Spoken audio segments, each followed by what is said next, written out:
dedicata a mamma. Mamma, la tua giorno per telefono mi rita, scrivimi ogni giorno una poesia. Mi sbattuto forte il cuore in pietta, sentendo sti parole mamma mia.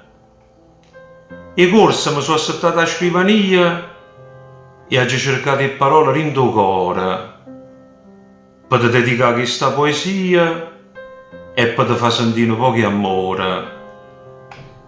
Ho guardato rindo cuore attentamente e ci ho trovato scritto nome mamma, nome che con passione ardente brucia amore notte e giorno e più una fiamma. Per un momento i ricordi del passato hanno bussato alla porta di questo cuore, a ricordarne tutto il bene che mirate, pure quando ci commesso qualche errore.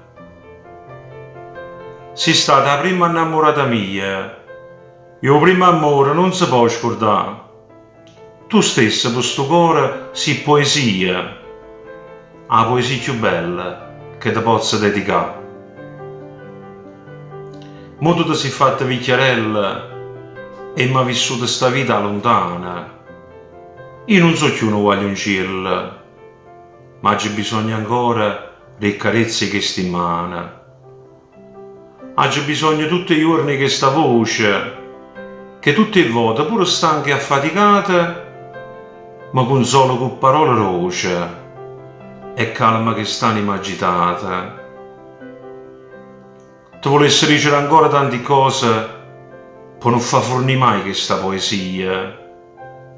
A te che per sto cuore sei preziosa, ti dico ancora, mamma, sei la vita mia.